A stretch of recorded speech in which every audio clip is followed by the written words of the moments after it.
Starting in the blue corner of Summoner's Rift, 2015 World Semifinalists, Origin. In the top lane, Soaz. Roaming the jungle, Amazing. In the mid lane, Power of Evil. Their AD carry, Sven. Rounding out the bot lane, Mithy. Their substitute in the mid lane, Season 1 World Champion, NicoThePico. And their coach, NicoThePico. My name is Nicolas Korskor, but most people actually know me as NicoThePico, which is my gamer tag, and I've had it since like the early StarCraft Brood War days.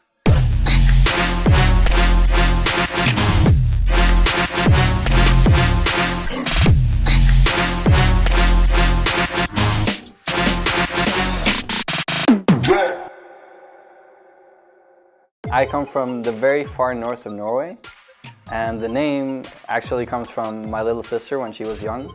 She was always running after me saying NicoThePico, and then I sort of adapted it so she couldn't use it anymore, and it sort of stuck with me. Living in the north of Norway is magical, I think. Like, you're very far away from all sorts of huge cities and everything like this, but I'm fine with that. Like, I prefer the smaller areas. Like, I've lived in Vancouver, Canada, and I've also lived on an island in the north of Norway with 500 people. So I'm adaptable to anywhere in the world, and I think it's fine. Like, if you like nature and you like the sea, then you're gonna love the north of Norway.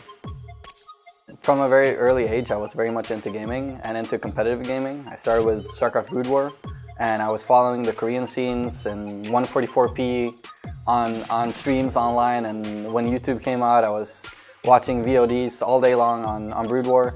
And I decided very early that I wanted to become a professional gamer or work within the esports scene, right? And that sort of translated into other games, and eventually I started playing League, and then I pretty much played League since right after the beta. And that's how I am where I am today. Originally, I wanted to become a player, but realistically, as long as I was working within the scene, I was happy. So I actually had a gig in StarCraft 2 during the beta where I was a commentator. Not like very much known, but I actually did some commentating, and I even did some commentating for League.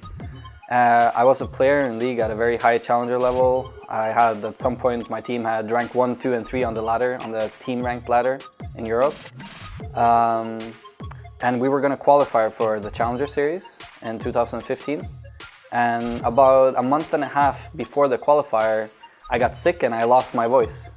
And I was a shot caller and the captain of the team, so we decided that it was better if we brought in another person for my position, which was jungle, so that the team could continue practicing.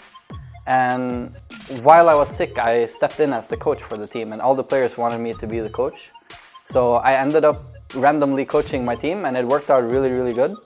And it was very much rewarding for me as well, because I've always been sort of a leader type within gaming and sort of the captain and shot caller, and I like being into control, and it just worked out, and the players were really happy with me, and they were all like pushing me to continue the coaching career. And then I joined Misfits at the time as the EU Misfits at the time as their assistant coach, and then I joined Origin and became head coach. From Origin I went to Fnatic and was assistant coach for Daler. Then I became the head coach of Fnatic, and then I went to Ninjas in Pyjamas as their head coach.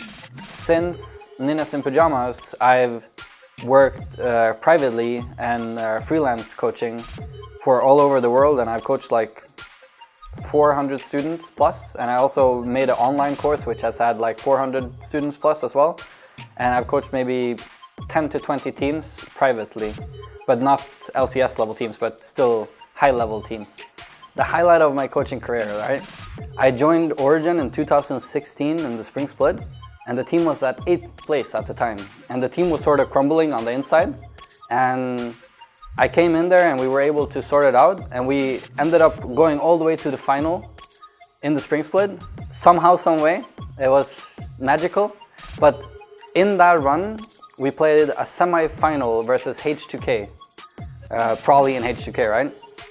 And it went to 5 games, and The moment where we won the 5th game, I was backstage. I literally screamed so loud you could hear it on the actual broadcast because it was so intense, right?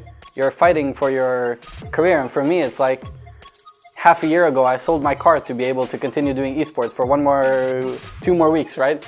And then suddenly I'm here going to the finals in Rotterdam after winning the semifinals. It was something I'm gonna bring with me for the rest of my life, for sure.